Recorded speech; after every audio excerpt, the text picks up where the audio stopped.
Hey guys, today I'm going to be doing my out-of-box review for the 1/100 scale Full Mechanics Gundam Vidar.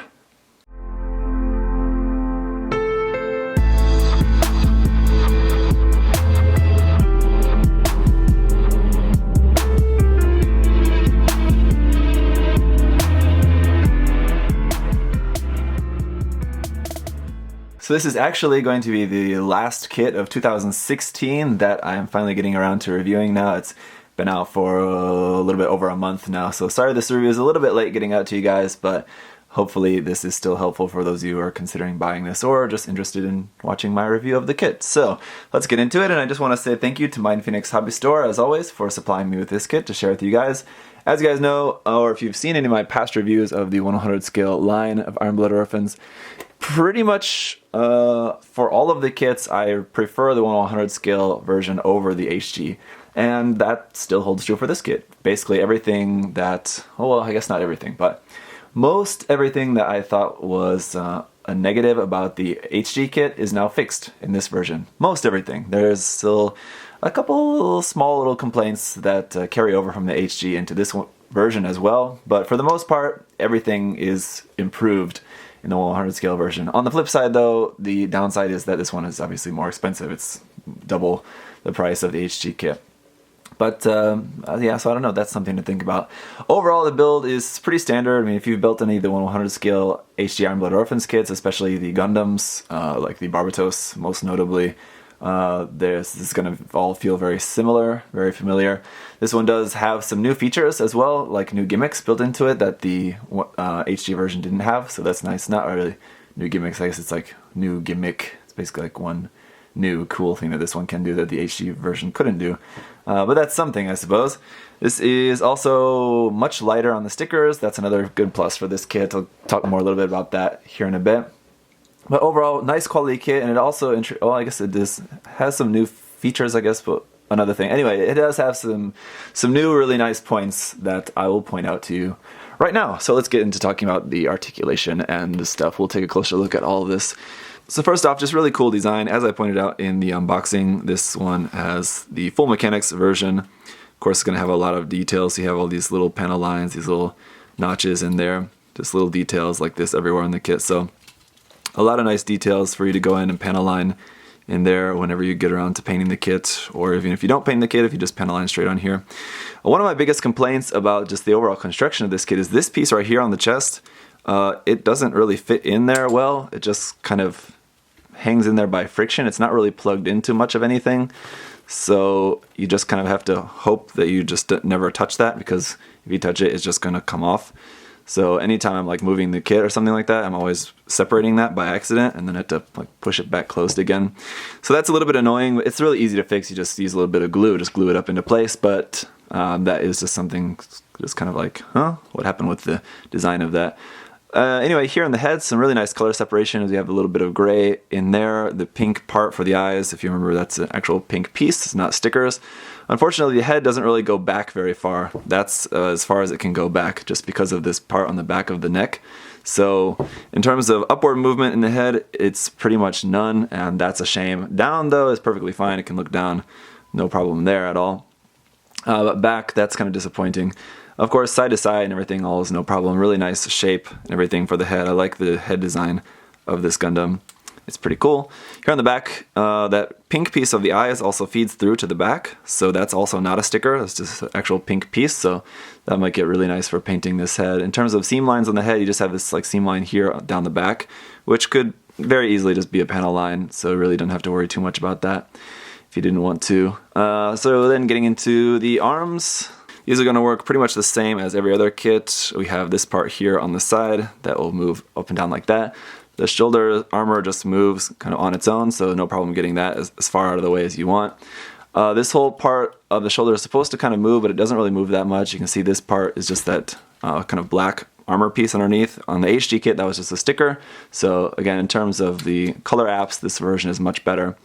The arm will go up, all the way up, as far as you really want, and then down, twist there, bend in the elbow, going to give you pretty much a full bend there at the elbow. And then here in the arm as well, this forearm had a lot of stickers on the HD version. In this version, it's all in the correct colors. So that's nice. We have just this black part here, which does have a seam there, unfortunately, and then a seam here at the wrist as well. But at least it's not stickers, which it was stickers on that. So, and it's just basically these black parts, and you can just remove the seam on there and then put the blue parts on around them. So it's not really too big of a deal. So the arms overall much better. Now here's one of the new features of this kit that is great, is that we have a joint in the wrist, so the hand will actually move like that up and down. This is something I think previous 100 scale versions, previous 100 scale kits in the line really could have benefited from, and it's just a shame they're only just introducing it now. But anyway, we have those hands. If you did want to use just the regular holding hands, we do have those, just the original holding hands that have no joint in the wrist. You can use those if you want. If for some reason you maybe find this joint maybe making your hands a little bit more weak, maybe the wrist a little bit more weak, then you can use those other ones if you want. Now, here, maybe if you were watching carefully, you maybe noticed that I pulled off this part here on the back, because this is one thing that was a negative point about the HG, and it has carried over into this kit as well, is that these parts of the backpack don't really like to stay on very well. There's no poly cap involved, it's just straight plastic on that ball joint, which allows them to have some pretty good movement. I mean, they kind of move around in that ball joint well enough, but on the negative side, they come off really super easily, so that's just kind of annoying. But again, that's can kind of be fixed, but not really. I mean, you can put some glue or paint or something on that ball joint and make it a little bit thicker, just so that will be a little bit more stronger connection on there, but not really a whole lot you can do about that, unfortunately. Here on the bottom of the backpack, we have a little bit of articulation here. This was something not present on the HG. It's a kind of really minor little thing, but this part does move up and down there on the backpack.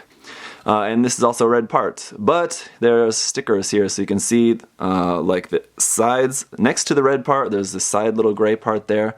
That's gray little stickers on there. So there's actually like one on the side of there, and then one on like for the strip, and the same. So that's 4 gray stickers on that part in the backpack. Really easy to just mask and paint that though, so that's not really too big of a deal at all.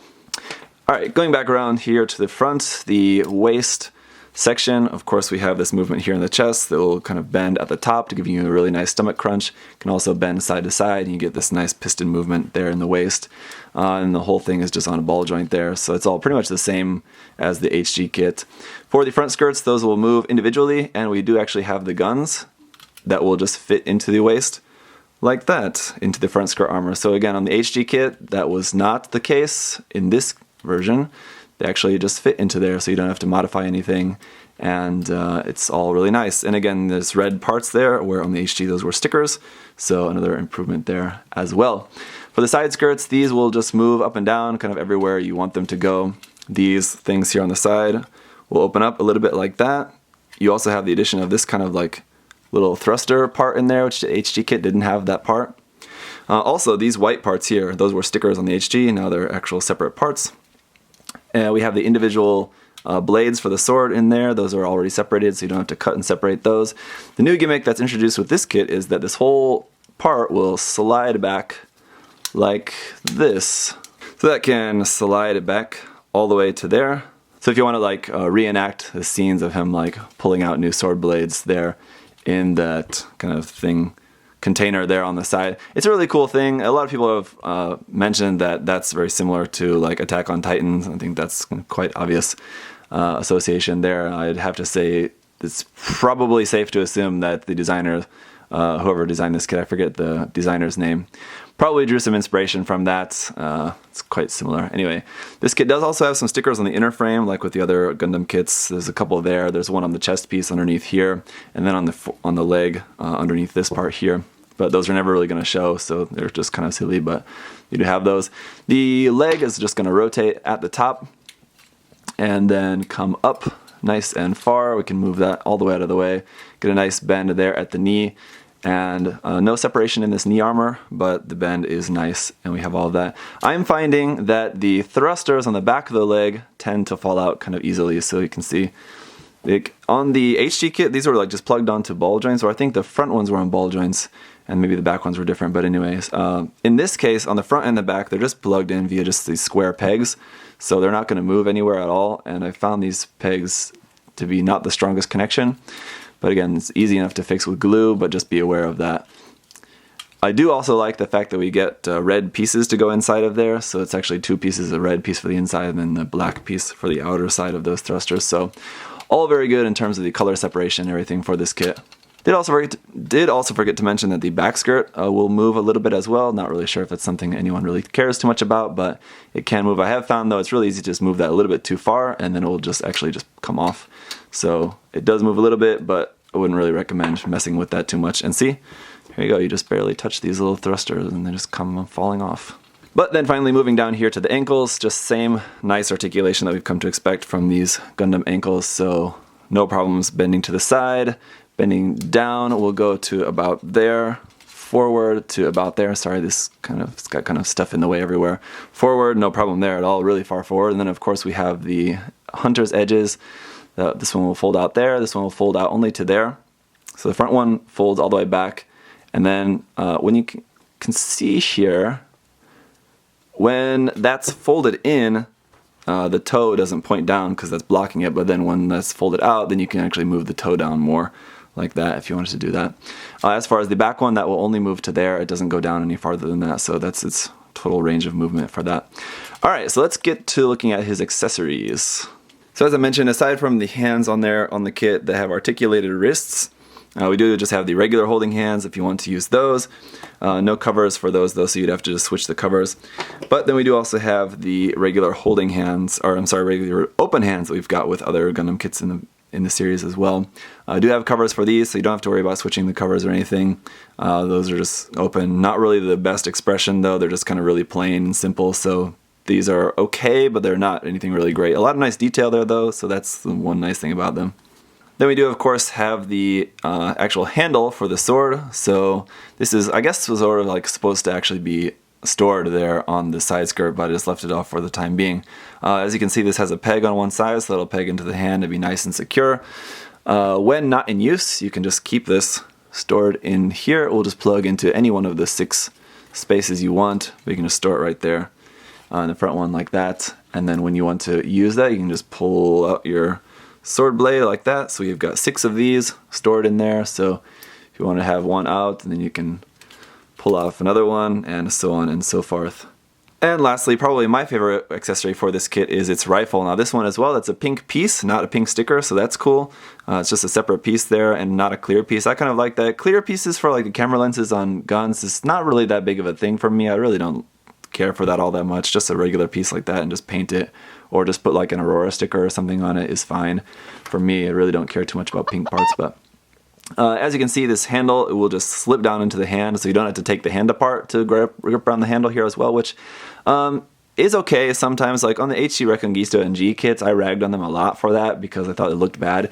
In this case though, I really don't think it looks too bad. When it's actually in hand, you don't really notice that because it does still look like it's like properly holding the rifle. So it's really not too bad. Aside from just being able to hold the rifle very easily, in order to store the rifle, you can store this onto here. If you notice, this part there on the side skirt has these 3 little slots. On the rifle you have a connection piece on each side, so you can plug it on either side wherever you want really. You can just plug this into any one of those spaces you'd like. So I kind of prefer this one here. So then you can have that rifle stored on its side skirt.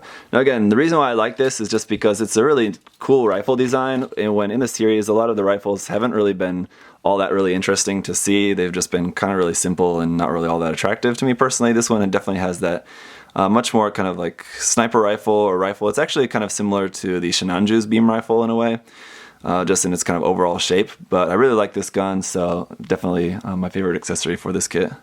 For a quick comparison, here he is with the 1/100 scale Gundam Barbatos Lupus, which you can see is actually standing a little bit taller. It's about a centimeter taller, slightly taller. I think that's probably just because of the Lupus's huge feet. And then we also have the HG 1/44 scale Gundam Vidar there. You can see just among the sticker apps that I pointed out, which are now better in the 100 scale version, one that I forgot to point out is also on the top of the shoulders. That's an actual black piece, where on the HG, once again, that was a sticker. So one thing that I really like about the 100 scale line is the proportions. The proportions are just a little bit, I find, a little bit bulkier than the HG versions, especially in the legs.